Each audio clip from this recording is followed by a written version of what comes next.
Hello बच्चों, कैसे हैं आप लोग। आई होप आप सभी अच्छे होंगे। तो बच्चों, पिछली वीडियो में हम लोगों ने पढ़ा था पार्टनरशिप के बारे में कि पार्टनरशिप क्या होती है, पार्टनरशिप की फीचर्स क्या होती हैं। तो उसी से रिलेटेड नेक्स्ट टॉपिक है पार्टनरशिप डीड, जो कि आज हम करने वाले हैं। तो चलिए स्टार्ट करते हैं।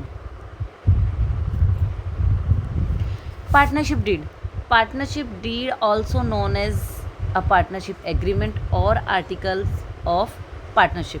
आप देखिए, क्योंकि पार्टनरशिप डीड है, हमने पिछली वीडियो में भी बात की थी कि एक रिटन एग्रीमेंट होना बहुत ज़रूरी है जब आप पार्टनरशिप करते हैं, ठीक है। तो इसीलिए उस एग्रीमेंट को हम क्या नाम दे सकते हैं, पार्टनरशिप एग्रीमेंट बोल सकते हैं, या फिर क्या बोलेंगे, articles of partnership. Articles of partnership क्यों बोला जा रहा है, क्यों आर्टिकल्स नाम क्यों दिया है, क्योंकि इसी के अंदर वो सारी टर्म्स एंड कंडीशंस मेंशन होती है जिसके बिहाफ पर हम अपनी राइट्स, ड्यूटीज़, रिस्पॉन्सिबिलिटीज़ को समझते हैं, जो भी पार्टनर्स होंगे फर्म के अंदर, ठीक है। तो चलिए एक बार इस डेफिनेशन को पढ़ लेते हैं, इस मीनिंग को समझ लेते हैं कि a partnership deed is a legal document that outlines the terms and conditions. अभी मैंने बात की कि टर्म्स एंड कंडीशंस को आउटलाइन करता है अंडर विच टू और मोर इंडिविजुअल्स, जो हमने कल पार्टनरशिप के बारे में समझा ही था कि जहाँ पर दो या दो से ज़्यादा person agree to operate a business. क्या किस बात के लिए एग्री हो जाते हैं कि बिजनेस को ऑपरेट करने के लिए, जिसका मोटिव क्या होगा, टू अर्न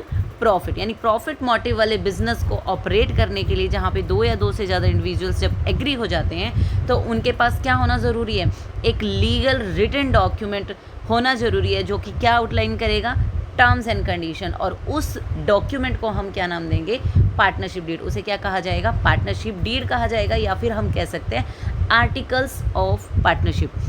अब ये जो नाम मैं बार बार ले रही हूँ, आर्टिकल्स ऑफ पार्टनरशिप, इसको आप लोगों ने बहुत अच्छे से याद कर लेना। कई बार 1 मार्क्स के क्वेश्चन में इसको पूछ लिया जाता है, ठीक है। चलिए उसके आगे देखते हैं। It is a written agreement that defines the rights, duties and responsibilities and profit sharing ratio of the partner, ठीक है।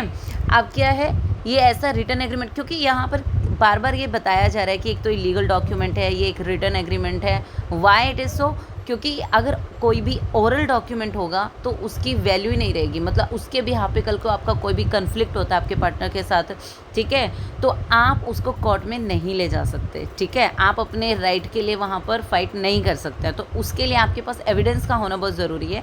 और एविडेंस क्या होगा, अगर वो एग्रीमेंट आपका रिटन होगा तो ही उसको एक लीगल डॉक्यूमेंट के तौर पर देखा जाएगा, जिसके बिहाफ पे आप उसको कोर्ट में लेके जा सकते हैं, ठीक है। तो यहाँ पर जितने भी पार्टनर्स हैं उनके सारे राइट्स, उनकी क्या ड्यूटीज़ होंगी, उनकी क्या रिस्पॉन्सिबिलिटीज़ होंगी, उनका प्रॉफिट शेयरिंग रेशो क्या होगा, ठीक है। कल को कोई भी कन्फ्लिक्ट होता है उसको वो कैसे हैंडल करेंगे, ठीक है। उनके आपस में कोई भी मिसअंडरस्टैंडिंग ना हो, इसीलिए पहले से सारी जो टर्म्स एंड कंडीशंस है वो पहले से पार्टनरशिप डीड के अंदर मेंशन होती है, ठीक है। तो ये सारी चीज़ों की वजह से बनाई जाती है क्या, पार्टनरशिप डीड। समझ में आया आप लोगों को। चलिए अब पार्टनरशिप डीड के अंदर होता क्या है, कुछ की एलिमेंट्स हैं जो पार्टनरशिप डीड के अंदर होने ही चाहिए, उनको एक बार डिस्कस कर लेते हैं। First one is the names and address of the firm. Firm जो हमारा बिजनेस है, ठीक है, उस हमारी कोई भी, मान लो कोई फर्म है, उसका कोई भी नाम हो सकता है, ABC फर्म, जो भी आप रैंडम नेम हो सकता है, ठीक है। तो उसका क्या नेम है और उसका एड्रेस क्या है, ठीक है, ये पार्टनरशिप डीड के अंदर मेंशन होना चाहिए। Second, names and addresses of the partners. अब पार्टनर्स जो होंगे, मान लो 2 पार्टनर हैं या 3 पार्टनर्स ले लेते हैं, मान लो हम ABC पार्टनर लिए हैं हमने, ठीक है, तो उनका नाम, ठीक है, और ये भी कहाँ पर रहते हैं, उनका क्या एड्रेस है वो भी वहाँ पर मेंशन होगा। Third, the type and nature of the business. जो आप बिजनेस करने जा रहे हैं उस किस टाइप का बिजनेस है, उसकी क्या नेचर है, ठीक है ना। मान लो कोई आप इलेक्ट्रिकल गुड्स, जो भी इलेक्ट्रिकल प्रोडक्ट्स का बिज़नेस कर रहे हैं, या फिर आप कोई पेरिशेबल गुड्स का बिज़नेस कर रहे हैं, या फिर आप गारमेंट्स का बिज़नेस कर रहे हैं, हैंडलूम्स का बिज़नेस कर, किसी भी टाइप का कोई सेल परचेज़ है, कोई किसी भी तरह का बिज़नेस जो है वो आपको हो सकता है, लॉन्ग टर्म, शॉर्ट टर्म, है ना। तो वो आपका किस टाइप का बिज़नेस है, उसकी नेचर क्या है, वो भी यहाँ पर मेंशन होनी ज़रूरी है। नेक्स्ट आता है कैपिटल कॉन्ट्रीब्यूशंस। अब ये जो ABC है, मान लो हमने लिया है कि इन्होंने बिज़नेस के अंदर, ये जो पार्टनर्स है, कितना कितना कैपिटल लगाया है बिज़नेस में, क्या कंट्रीब्यूट किया है। मान लो मैं फॉर एग्जांपल मैं लिख देती हूँ यहाँ पे, A की कैपिटल है 2 लाख रुपीज़, B की कैपिटल है 3 लाख रुपीज़ एंड C की कैपिटल है मान लो 5 लाख रुपीज़, तो ये हो गया इनका कैपिटल कंट्रीब्यूशन, राइट। ये हमारी पार्टनरशिप डीड में मेंशन होना ज़रूरी है। नेक्स्ट है प्रॉफिट शेयरिंग रेशो। इनका प्रॉफिट शेयरिंग रेशो क्या होगा? अब प्रॉफिट शेयरिंग रेशो हो सकता है कि कई बार डिसाइड कर लेते हैं पार्टनर्स कि हम तो इक्वल रखेंगे, कई बार होता है कि जो जितनी हमने कैपिटल कंट्रीब्यूट किया है, यानी जो हमारा कैपिटल रेशो है उसी में हम प्रॉफिट को शेयर करेंगे, ठीक है। तो ऐसा भी हो सकता है। और कई बार अलग म्यूचुअल कंसेंट से अलग भी डिसाइड किया जा सकता है। मान लो इनका हम कर लेते हैं, मान लो 2:3:5, अगर कैपिटल रेशो होगा तो ये 2:3:5 हो गया, और अगर इन्होंने इक्वल रखना होता तो 1:1 हो जाता। और मान लो और कुछ डिफरेंस है तो मान लो हम यहाँ पे रख लेते हैं 2:3:4 या 5 भी रख सकते थे, ठीक है। तो ये रेशो हो गया, इस तरीके से वो रेशो डिसाइड कर सकते हैं, ठीक है। चलिए नेक्स्ट आता है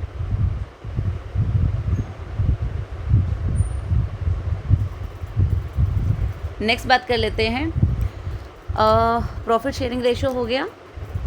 नेक्स्ट आता है interest on capital. Yes, interest on capital बहुत इंपॉर्टेंट है बेटा। कैपिटल क्या है? अब अभी हमने बात की कि पार्टनर्स ने जब कोई बिज़नेस को सेटअप किया, जब अपने बिज़नेस को शुरू किया, तो उसमें जो जो पैसा उन्होंने इन्वेस्ट किया, जो पैसा उन्होंने लगाया, वो क्या हो गई? उनकी कैपिटल हो गई। वो उन्होंने कैपिटल कंट्रीब्यूट की है वहाँ पर।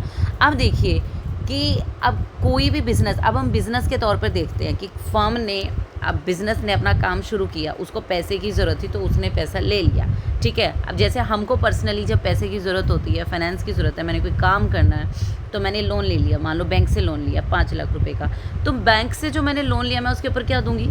मेरे को इंटरेस्ट पे करना पड़ेगा ना, मुझको ब्याज देना पड़ेगा, ठीक है, क्योंकि वो कोई मेरा कोई सगा संबंधी नहीं है ना।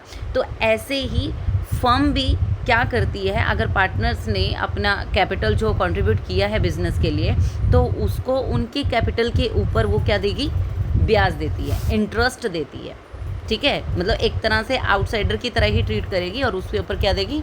इंटरेस्ट देगी, ठीक है। एट द सेम वे क्या होगा? ड्रॉइंग। अब जैसे कैपिटल है जो पैसा बिजनेस में लगाया गया पार्टनर्स की तरफ से, अब ड्रॉइंग क्या है? कई बार क्या होता है कि बिजनेस के अंदर जो पैसा आ रहा है उसको पार्टनर्स अपने पर्सनल यूज़ के लिए यूज़ कर लेते हैं। मान लो या तो कोई गुड्स है पर्सनल यूज़ के लिए ले लिया, मान लो जैसे हमारा कार बनाने का बिज़नेस है, एक कार उन्होंने अपने पर्सनल यूज़ के लिए रख ली।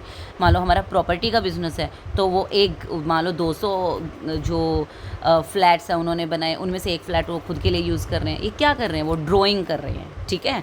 ड्राइंग किसी भी फॉर्म में हो सकती है, मनी की फॉर्म में हो सकती है, ठीक है, प्रॉपर्टी की फॉर्म में हो सकती है, किसी भी फॉर्म में हो सकती है ना। और क्या कहते हैं, किसी व्हीकल की फॉर्म में, है ना, कोई भी जो भी, या तो फर्म की एसेट है, ठीक है, वो यूज़ कर रहे हैं, मनी यूज़ कर रहे हैं, या ऐसे कोई भी प्रॉपर्टी यूज़ कर रहे हैं, कुछ भी हो सकता है। तो वो जो भी बिज़नेस की चीज़ हो अगर पार्टनर्स यूज़ करेगा तो वो क्या कहलाएगी? ड्राइंग कहलाएगी, उनकी जो भी वैल्यू बनती है। और उस ड्राइंग के ऊपर भी उनको क्या पे करना पड़ेगा? इंटरेस्ट। क्योंकि बिल्कुल सेम सी बात है ना, अगर वो अपने पैसे पर ब्याज ले रहे हैं पार्टनर्स, तो फिर वो जो बिज़नेस का पैसा यूज़ करेंगे उसके ऊपर भी तो इंटरेस्ट उनको देना पड़ेगा, है ना। तो ये हो गया interest on capital and drawing and interest on drawing. समझ में आया यहाँ तक? नेक्स्ट पॉइंट पे मूव करते हैं। नेक्स्ट पॉइंट है सैलरी। अब सैलरी का क्या इफेक्ट है? वैसे सैलरी हम जानते हैं कि हम अपने एम्प्लॉयज़ को देते हैं सैलरी, है ना, जो वर्कर्स होंगे उनको वेजेस देते हैं, ठीक है, स्टाफ को दी जाती है सैलरी। लेकिन क्या कई बार क्या होता है, पार्टनर्स मिलकर ये डिसाइड कर लेते हैं कि हमारा बिज़नेस के जो वो बिज़नेस को जो ऑपरेट करना वो तो हम मिलकर करेंगे ही, और बिज़नेस का जो प्रॉफिट आएगा बिज़नेस में, चाहे वो प्रॉफिट हो चाहे लॉस, उसको तो हमने आपस में बांटना ही है, जो भी हमारा प्रॉफिट शेयरिंग रेशो है। लेकिन अदर देन दैट हम क्या करेंगे, हम अपने लिए एक सैलरी जो है म्यूचुअल कंसेंट से डिसाइड कर लेते हैं कि, क्योंकि प्रॉफिट तो क्या है, अनसर्टेनिटी है ना बिज़नेस के अंदर, प्रॉफिट होगा नहीं होगा, हु नोज़, है ना। लेकिन सैलरी क्या होगा, उसको हम प्रॉफिट लेस, जो भी हमारे प्रॉफिट्स होंगे उसमें से पहले से ही लेस करके मानकर चलेंगे। तो अपनी सैलरी फिक्स कर लेते हैं कि एक को इतनी सैलरी, अब जब हमने 3 पार्टनर लिए थे, एक की सैलरी इतनी होगी, मान लो 5000 पर मंथ है ना, ठीक है, या फिर एनुअल हो सकती है, फिर एनुअल ऐसे लिखा होगा, ठीक है, ऐसे बी की होगी, सी की होगी। और कई बार ऐसा ज़रूरी नहीं है अगर 3 पार्टनर तो तीनों को सैलरी दे रहे हैं, वो डिसाइड होगा उनका म्यूचुअल कंसेंट से कि किसको सैलरी देनी है, किसको नहीं देनी है तो कैसे देनी है, पर मंथ इतनी है या फिर एनुअल इतनी है, वो होगा डिसाइडेड, राइट। चलते हैं, नेक्स्ट पॉइंट है हमारा गुडविल। अब गुडविल का क्या करेंगे, गुडविल कैसे होगी? सबसे पहले तो जान लेते हैं गुडविल होती क्या बेटा। है ना। सैलरी का समझ में आ गया। गुडविल क्या होती है, हम गुडविल को हम ऐसे जान लेते हैं कि जैसे किसी भी बिजनेस की क्रेडिबिलिटी या फिर फेमसनेस हम कह सकते हैं, एक शॉर्ट लैंग्वेज में अगर देखा जाए तो, है ना। जब कोई भी बिजनेस जो अगर फेमस हो जाता है तो उसकी वजह से जो एक्स्ट्रा वो अर्न कर रहा है, दैट इज़ गुडविल। गुडविल वो फैक्टर है जो वहाँ पर काम करता है। अब ये गुडविल तो हमको समझ में आ गया, लेकिन ये गुडविल का हम पार्टनरशिप डीड में क्या काम है, तो गुडविल को किस तरीके से उसका वैल्यूएशन होगा, क्योंकि गुडविल की वैल्यू लगानी पड़ेगी ना, हमको नहीं पता कि गुडविल की वैल्यू क्या है। अब ठीक है, अब मैं इस पॉइंट को आपके इस तरीके से समझाती हूँ थोड़ा सा, वैसे आगे जाके ये आएगा, लेकिन यहाँ पर एक बार के लिए बात कर लेते हैं। जैसे मान लो एक मार्केट में 2 शॉप्स हैं। अब ये एक ही शॉप है और ये इसी से लगता एक और सेम प्लॉट, सेम बिल्कुल सेम शॉप्स हैं, ये इनकी है। एक ही शॉप है और एक बी की शॉप है, ठीक है। अब यहाँ पर क्योंकि ये एक ही जगह पर है तो इनका मार्केट प्राइस जो होगा वो भी सेम है, ठीक है, और सब कुछ, और दोनों ने सेम टाइम पे क्या की है, ये स्टार्ट की है, ठीक है। अब जो ए का बिज़नेस है वो बहुत फेमस हो गया, क्या हो गया, फेमस हो गया, जिसकी वजह से बहुत ही ज़्यादा वहाँ पर कस्टमर आते हैं, उनका जो प्रॉफिट अर्निंग है वो काफ़ी ज़्यादा है ना, मार्केट शेयर काफ़ी ज़्यादा है, ठीक है। बी जो है वो अपना नॉर्मल चला रहा है, ठीक है। अभी एक सी जो पर्सन है वो रैंडम आता है ए के पास, अब वो उसको कोई शॉप खरीदनी है, ठीक है, तो पहले वो ए के पास जाता है, फिर वो बी के पास जाता है। अगर मैं यहाँ की इस प्रॉपर्टी के मार्केट प्राइस की मैं बात करूँ तो दोनों का सेम ही होगा ना, क्योंकि मार्केट में तो सेम प्राइस चलता है, जगह के अकॉर्डिंग देखा जाएगा। तो 5-5 लाख रुपए की मान लो ये शॉप्स हैं, दोनों की 5-5 लाख रुपए प्राइस है। अब क्योंकि ए का जो बिज़नेस है वो बहुत फेमस है, उसकी क्रेडिबिलिटी काफ़ी ज़्यादा है, कस्टमर्स उसके बने हुए हैं, काफ़ी टाइम से लोग उसके पास आ रहे हैं, तो ए क्या करेगा, ए ने बोला कि मैं अपनी शॉप आपको 5 लाख की बजाय कितने में दूंगा, 7 लाख में दूंगा। अब ए ने 5 लाख की बजाय कितने, अब बी का क्योंकि इतना नहीं है तो वो तो अपना 5 लाख में मान जाएगा, लेकिन ए ने ज़्यादा मांगे, 5 लाख से 7 लाख की डिमांड की है, 2 लाख एक्स्ट्रा। तो ये जो ₹2 लाख जो है ना, ये अमाउंट किस बात का मांग रहा है बेटा, वो दैट इज गुडविल। ये क्या है, ये जो एक्स्ट्रा प्राइस है, ये यही क्या है, गुडविल है। और ये किस वजह से है, उस बिजनेस की क्रेडिबिलिटी, उसकी फेमसनेस की वजह से, ठीक है। तो अब इसको ना वैल्यू, इसकी वैल्यू लगाना, मतलब एक आपके पास कुछ फार्मूलाज हैं, कुछ मेथड्स होते हैं जिससे आप अपनी गुडविल का वैल्यूएशन करते हैं, ठीक है। तो वो आप कौन से मेथड को यूज़ करेंगे वहाँ पर, ठीक है, ये हमारी पार्टनरशिप डीड के अंदर जो है मेंशन होना बहुत ज़रूरी है, ठीक है। ये पहले से मेंशन किया जाएगा वहाँ पर। ओके, चलते हैं नेक्स्ट पॉइंट पर। नेक्स्ट है accounting period of the firm. बिल्कुल, अब आप फर्म के अंदर आप कौन सा अकाउंटिंग पीरियड जो है फॉलो करते हैं, अभी 2 टाइप का हो सकता है, सॉरी, ठीक है, 2 टाइप का हो सकता है, ठीक है। एक तो होता है कैलेंडर ईयर, है ना, जो सबको ही पता है, 1 जनवरी से लेके कब तक चलता है, 31 दिसंबर तक चलता है, ठीक है। और दूसरा होता है हमारा फाइनेंशियल ईयर, जिसमें हम क्या मान के चलते हैं, 1 अप्रैल से लेके ये कब तक चलता है, 31 मार्च तक चलता है। तो आपका अकाउंटिंग पीरियड आप किसको फॉलो करते हैं, इनमें से कौन सा होगा, ठीक है ना। वो, और वो भी ये भी डिसाइड होगा कि वो ईयरली होगा या फिर हाफ ईयरली होगा, ठीक है। ये सब जो है यहाँ पर आपको क्या करना होगा, बताना होगा कि आप ईयरली जो अकाउंटिंग पीरियड है वो आप ये फॉलो कर रहे हैं, या हाफ ईयरली ले रहे हैं, या फिर इसको फॉलो कर रहे हैं, इसको फॉलो कर रहे हैं। तो इससे रिलेटेड जो भी आपकी सारी टोटल इन्फो जो है यहाँ पर आ जाएगी। नेक्स्ट बात कर लेते हैं, नेक्स्ट चलते हैं method of recording of firms account. आप जो फर्म्स के जो अकाउंट है, बिजनेस के जो अकाउंट्स होंगे, है ना, उसको जब रिकॉर्ड करोगे तो उसके भी डिफरेंट मेथड होते हैं। हर एक कंपनी का अपना अलग तरीका है, हर बिज़नेस का अपना अलग तरीका है। तो जैसे मान लो मैं डेप्रीशिएशन का एग्जांपल लेती हूँ, अब डेप्रीशिएशन है, राइट। अब डेप्रीशिएशन के कई डिफरेंट मेथड हो सकते हैं ना लगाने के, ठीक है। तो अब हो सकता है हमारी जो फर्म है वो कौन सा मेथड यूज़ कर रही है, वो स्ट्रेट लाइन,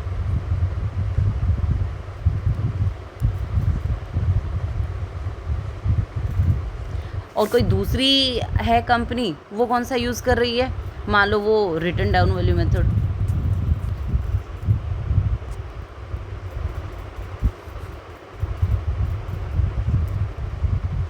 है ना, तो डिफरेंस हो सकता है। तो ये भी आपको यहाँ पर पहले से मेंशन करना होगा कि आप किस मेथड का यूज़ कर रहे हैं। ऑडिटिंग, आप बिज़नेस में आपको ऑडिटिंग की नीड है कि नहीं, या कराई जाएगी, कब कराई जाएगी, ठीक है, कितने इंटरवल पे कराई जाएगी, ठीक है, ये सब यहाँ पर पता होना ज़रूरी है, जो आपकी पार्टनरशिप डीड के अंदर मेंशन रहेगा। नेक्स्ट आ जाता है आपका date of commencement of partnership. Commencement क्या है बेटा, जिस दिन से आपने बिजनेस को स्टार्ट किया है, ठीक है, तो वो डेट यहाँ पर मेंशन होनी चाहिए। फिर आता है duration of partnership. Duration of partnership का क्या मतलब, वैसे तो हम बिज़नेस को हम ये मान कर चलते हैं ना, जब our business will goes on forever एवर, पर पार्टनरशिप का क्या सीन है कि पार्टनरशिप कई बार क्या डिसाइडेड होती है कि हम 2 साल के लिए कर रहे हैं, 1 साल के लिए, ऐसा भी होता है। कई बार हम किसी प्रोजेक्ट पे काम कर रहे होते हैं, और वो प्रोजेक्ट क्या है, उसका तो लिमिटेड टाइम होगा ना, ठीक है, और उस प्रोजेक्ट को कंप्लीट करने के लिए मान लो 2 पर्सन, 3 पर्सन, 4 पर्सन, जितने भी पर्सन ने मिलकर आपस में पार्टनरशिप की है, वो तब तक साथ में मिलकर काम करेंगे। जैसे ही प्रोजेक्ट क्या होगा, कंप्लीट हो जाएगा, है ना, तो वैसे ही क्या होगा, पार्टनरशिप भी क्या हो जाएगी, ख़त्म हो जाएगी, डिज़ोल्व हो जाएगी, ठीक है। तो ड्यूरेशन क्या है पार्टनरशिप की, अगर वो पहले से डिसाइडेड है, दैट वो भी क्या होगी, यहाँ पर मेंशन होगी। नेक्स्ट आता है use of rule of Garner versus मुरे। तो ये गार्नर वर्सेस मुरे का जो रूल है, ठीक है, ये इंसॉल्वेंसी के केस में, ये यहाँ पर हुआ था, ये लोग कुछ 3 पार्टनर थे वहाँ पर, उनमें से एक जो है इंसॉल्वेंट डिक्लेयर हो गया। इंसॉल्वेंसी समझते हैं आप लोग, इंसॉल्वेंट कौन होता है, जिसका दिवाला निकल गया। एक होती है दिवाली, एक होता है दिवाला। दिवाली पे हम खूब खुश होते, दिवाला जिसका हो जाए उसके पास कुछ नहीं बचा, ठीक है। तो इंसॉल्वेंट हो गया एक पार्टनर, तो जो बाकी के बचे हुए 2 पार्टनर थे, अब उनमें इस बात को लेकर झगड़ा हुआ, कॉन्फ्लिक्ट शुरू हुआ कि इस बंदे का जो लॉस का हिस्सा है, इसको जो लॉस बियर करना था, अब उसको कौन बियर करेगा, ठीक है। अब वो इस बात पे उनके बीच में झगड़ा हो रहा था कि अब बचे तो हम दोनों हैं, ठीक है, गार्नर और मुरे। अब ये इन दोनों को बियर करना है, तो कौन करे, गार्नर करे, मुरे करे, सेम रेशो में करे, या फिर कैपिटल रेशो में करे, किस तरीके से करे। तो ये जो झगड़ा था, इसके ऊपर जो कोर्ट का वर्डिक्ट आया, ठीक है, तो उसको यहाँ पर आप उसको कल को अगर आपके यहाँ पर इस तरह का कोई इंसॉल्वेंसी का केस होता है, तो आप अपने बिजनेस में उसको अप्लाई करेंगे या नहीं करेंगे, तो ये भी पहले से डिसाइड करना है, येस और नो, ठीक है। ये आपकी पार्टनरशिप डीड में पहले से क्या होगा, लिखा जाना चाहिए। नेक्स्ट है आपके बैंक अकाउंट्स। आपकी बैंक अकाउंट्स की डिटेल्स बिल्कुल पार्टनरशिप डीड के अंदर होगी, ठीक है, कि कल को कोई भी कन्फ्लिक्ट हो जाए उससे रिलेटेड, मतलब ये एविडेंस रहता है। हमने मेनली स्टार्टिंग में यही चीज़ पढ़ा कि एविडेंस के तौर पर हम ये चीज़ों को देखते हैं। नेक्स्ट आ जाता है rules to be followed in the case of admission of partner. अभी अगर हम कोई नए पार्टनर को अपने बिजनेस में क्या करने जा रहे हैं, एडमिट करने जा रहे हैं, तो हम कौन से रूल्स को फॉलो करेंगे वहाँ पर, ठीक है। और देखो, एडमिशन ऑफ पार्टनर भी ऐसे नहीं हो जाएगा कि ए ने कहा जी चलो मैं बी को ले आता हूँ, ठीक है, और सी वहाँ पे नाराज है। तो एडमिशन ऑफ पार्टनर क्या होगा, म्यूचुअल कंसेंट, है ना, क्या होगी वहाँ पर, म्यूचुअल कंसेंट, ठीक है। तो म्यूचुअल कंसेंट का होना बहुत ज़रूरी है, तो उससे रिलेटेड है, जैसे म्यूचुअल कंसेंट हो गया, ऐसे बहुत सारे रूल्स हो सकते हैं, तो वो वहाँ पे लिखे जाएंगे। तो रिटायरमेंट अगर होती है किसी पार्टनर की, तो वहाँ पर कौन से रूल्स को आप फॉलो करेंगे, ठीक है। कोई डिस्प्यूट अगर क्रिएट हो जाता है, तो उसका सेटलमेंट किस तरीके से हो जाएगा। तो ये कुछ चीज़ें थी जिनके बारे में हमने थोड़ा बात की है, समझा है, जाना है। बिल्कुल सिंपल चीज़ें हैं, नेम है, एड्रेस है, टाइप है बिजनेस का, क्या कैपिटल कंट्रीब्यूट की, क्या प्रॉफिट शेयरिंग रेशो है, इंटरेस्ट देना है कि नहीं देना है, लेना है कि नहीं लेना है ना, कैपिटल पे तो देना पड़ेगा, ड्राइंग है तो लेना पड़ेगा, है ना, सैलरी देंगे कि नहीं देंगे, गुडविल का क्या मेथड रहेगा, है ना, अकाउंटिंग पीरियड क्या होगा, ये सारी चीज़ें एक्सेट्रा हमने पार्टनरशिप डीड के अंदर मेंशन करनी अब ज़रूरी है। अब चलिए एक बहुत इंपॉर्टेंट टॉपिक इसी के साथ हम करते हैं कि बाय चांस किसी ने पार्टनरशिप डीड जो है, क्या है, पार्टनरशिप डीड जो है हमारी वो नहीं बनाई। क्योंकि मैं आपको एक बात बता दूं, यहाँ पर पार्टनरशिप डीड जो है हमारी वो हमारे जो भी बिज़नेस लॉ है उसके अकॉर्डिंग ऐसा कोई कंपल्शन नहीं है बेटा, ये ध्यान में रखना। कि हमारे जो भी पार्टनरशिप लॉ है उससे रिलेटेड कोई कंपल्शन नहीं दिया गया है कि आपको पार्टनरशिप डीड बनानी ही बनानी है। ऐसा बोला जाता कि बनानी चाहिए, लेकिन अगर नहीं बनाई गई है तो वहाँ गवर्नमेंट ने कुछ इससे रिलेटेड कुछ रूल्स दिए हैं जिनको फॉलो कर लेना चाहिए, है ना। तो फिर वहाँ पर ये गवर्नमेंट ने बताया कि भाई पार्टनरशिप डीड जो है बना लेनी चाहिए। और अगर पार्टनरशिप डीड नहीं बनाई है तो उसकी एब्सेंस में अब कल को कोई भी प्रॉब्लम हो जाए तो हम फिर क्या करेंगे। तो कुछ रूल्स बनाए गए हैं जो पार्टनरशिप डीड की एब्सेंस में एप्लीकेबल होंगे किसी भी बिजनेस फर्म के ऊपर, ठीक है। अब उन रूल्स के ऊपर एक बार के लिए हम क्या करते हैं, बात कर लेते हैं। चलिए, फर्स्ट रूल हमारा क्या कहता है, प्रॉफिट शेयरिंग रेशो। अब अगर हमने पार्टनरशिप डीड तो यहाँ पर बनाई नहीं, ठीक है, तो पार्टनरशिप डीड नहीं बनाई तो अब रेशो फिर पार्टनरशिप डीड बनाते तो इसमें डिसाइड करके लिखते हैं ना हमारा प्रॉफिट शेयरिंग रेशो क्या है, वो तो पता नहीं क्या है। तो यहाँ पर इस केस में आपको कुछ नहीं करना, आपका जो प्रॉफिट शेयरिंग रेशो होगा वो क्या होगा, इक्वल होगा।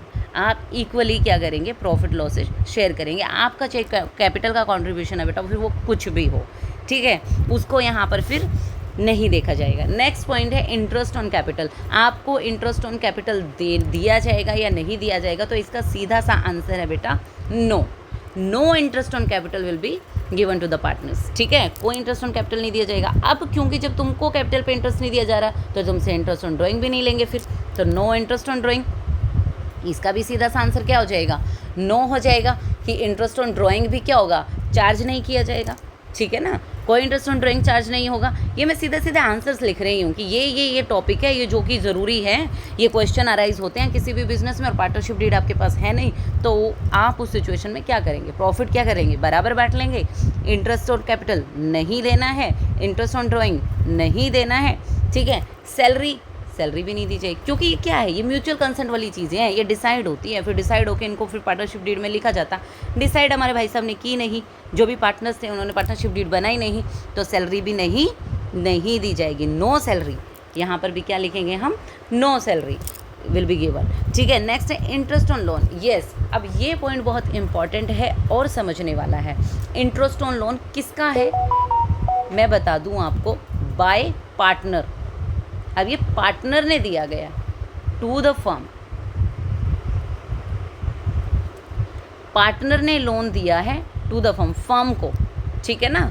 तो जब पार्टनर, अब यहाँ पर फर्म इसके बारे में क्यों बात कर रही है, अब फर्म को पैसा चाहिए था, यानी किसी भी बिजनेस को पैसा चाहिए था। जैसे मैंने स्टार्टिंग में एग्जांपल लिया था कि मेरे को पैसा चाहिए अपने किसी पर्सनल काम के लिए, मैंने बैंक से लोन लिया, तो मेरे को बैंक को ब्याज देना पड़ेगा। वो एक आउटसाइडर है, वो कोई मेरी चाचा मामा ताऊ का लड़का नहीं है, ठीक है, मेरा भाई नहीं है, मेरे मम्मी पापा नहीं बैठे हैं बैंक में कि वो मेरे को फ्री में पैसे देंगे, राइट। तो ऐसे ही यहाँ पर तो फर्म भी ये मानकर चलती है, चाहे वो मेरा पार्टनर ही क्यों ना है, क्योंकि वो मेरे बिजनेस के ऑनर ही क्यों नहीं है, मैं उनको भी यहाँ पर क्या मानकर चलूँगा, बिजनेस क्या मानता है, इनको भी थर्ड पार्टी की तरह ट्रीट करता है। किसकी तरह, थर्ड पार्टी माना आउटसाइडर्स, है ना। और भाई आउटसाइडर्स ने तुमको लोन दे दिया, ठीक है, आउटसाइडर ने तुमको क्या दे दिया, लोन दे दिया, पैसे दे दिए, तो तुम उनको ब्याज नहीं दोगे क्या, ब्याज तो देना पड़ेगा ना, इंटरेस्ट बिल्कुल देना पड़ेगा। तो यहाँ पर अगर आपकी पार्टनरशिप डीड नहीं बनाई गई है, क्योंकि उसमें तो डिसाइड होना कितना लोन दिया जाएगा, कब दिया जाएगा, किस रेट, क्या रेट रहेगी, ठीक है। अब क्योंकि ये डिसाइड नहीं है तो एक रूल बना दिया गया, आप कितना दोगे, 6% पर एनम। कितने से, 6% पर एनम जो है आप इंटरेस्ट ऑन लोन जो है उस पार्टनर को दोगे, ठीक है। क्योंकि इंटरेस्ट ऑन लोन जो है क्या, वो चार्ज अगेंस्ट प्रॉफिट। और एक इससे रिलेटेड मैं बात बता दूं आपको कि प्रॉफिट आपको हो रहा है या फिर लॉस हो रहा है। तो प्रॉफिट के केस में तो सोचने की ज़रूरत ही नहीं है, जो भी आपको किसी को देना है, कुछ भी या लेना, जो आराम से हो जाएगा। लॉस के केस में हम सोच सकते हैं कि भाई हमको तो लॉस हुआ है, कैसे हम ब्याज दे देंगे पार्टनर को, पार्टनर तो घर का बंदा है ना, तो नहीं देंगे उसको ऐसे केस में, क्योंकि हम तो ऑलरेडी लॉस में हैं। तो नहीं जी, यहाँ पर जो है आपका काम बिल्कुल नहीं चलेगा।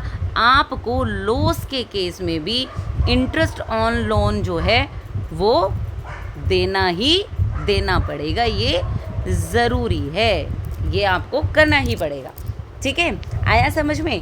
अब चलते हैं नेक्स्ट पॉइंट पे, admission of a new partner. Admission of a new partner के बारे में हमने अभी ही समझा, ऊपर मैंने बताया कि जब भी कोई भी नए पार्टनर को बिजनेस में एडमिट किया जाएगा तो वहाँ पर क्या होगा, म्यूचुअल कंसेंट का होना ज़रूरी है। 1 मिनट, ये आंसर लिख देते हैं। 6% पर एनम था, सैलरी नो थी। एडमिशन ऑफ पार्टनर कब होगा? जब क्या होगी? म्यूचुअल कंसेंट होगी भाई, है ना बेटा। म्यूचुअल कंसेंट अगर वहाँ पर नहीं होती है तो हम किसी भी नए पार्टनर को बिजनेस में ऐड ऑन नहीं कर सकते, किसी पार्टनर का बिजनेस में एडमिशन नहीं हो सकता।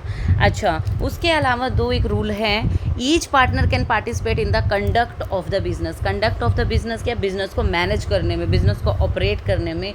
तो कोई भी पार्टनर जो है वो क्या कर सकता है? वहाँ पर पार्टिसिपेट कर सकता है। ऐसा कोई दूसरा पार्टनर किसी भी पार्टनर को मना वहाँ पर नहीं कर सकता। ये हर एक पार्टनर का राइट है। नेक्स्ट आ जाता है, each partner can inspect the books of firm and can take a copy of the same. ठीक है, जैसे जो भी हमारे बुक्स ऑफ अकाउंट होंगे फर्म के, ठीक है, तो अब मान लो हम फाइनेंशियल स्टेटमेंट्स तैयार करते हैं, है ना, तो हर एक पार्टनर का राइट है ना जानने का कि क्या प्रॉफिट चल रहा है या प्रॉफिट में जा रहे हैं, लॉस में जा रहे हैं, किस तरह का पोजीशन है हमारे बिजनेस का इस टाइम पे, ठीक है, क्या कैश इनफ्लो है, क्या आउटफ्लो है ना। तो वो क्या कर सकता है? किसी भी टाइम पे इंस्पेक्ट कर सकता है, चेक कर सकता है आके अपने बुक्स ऑफ अकाउंट्स को फर्म के, और फिर उनकी एक कॉपी भी अपने साथ ले सकता है। ठीक है, तो आई होप आप सभी को ये सब कुछ समझ में आया होगा कि जब पार्टनरशिप डीड आप लोगों ने नहीं बनाई है तो कौन कौन से आपको रूल्स फॉलो करने हैं। प्रॉफिट शेयरिंग रेशो इक्वल रहेगा, इंटरेस्ट ऑन कैपिटल नहीं देना, इंटरेस्ट ऑन ड्राइंग नहीं देना, सैलरी नहीं देनी, इंटरेस्ट ऑन लोन देंगे क्योंकि क्या है? थर्ड पार्टी है, थर्ड पार्टी मानकर चल रहे हैं। ठीक है, एडमिशन म्यूचुअल कंसेंट से होगा, और बाकी के दोनों चीज़ बता ही दिया। पार्टिसिपेट भी कर सकते हैं और चेक भी कर सकते हैं अपने बुक्स ऑफ अकाउंट्स को। सिंपल, ठीक है ना। तो चलिए मिलते हैं आप सबसे नेक्स्ट वीडियो में, तब तक के लिए बाय बाय।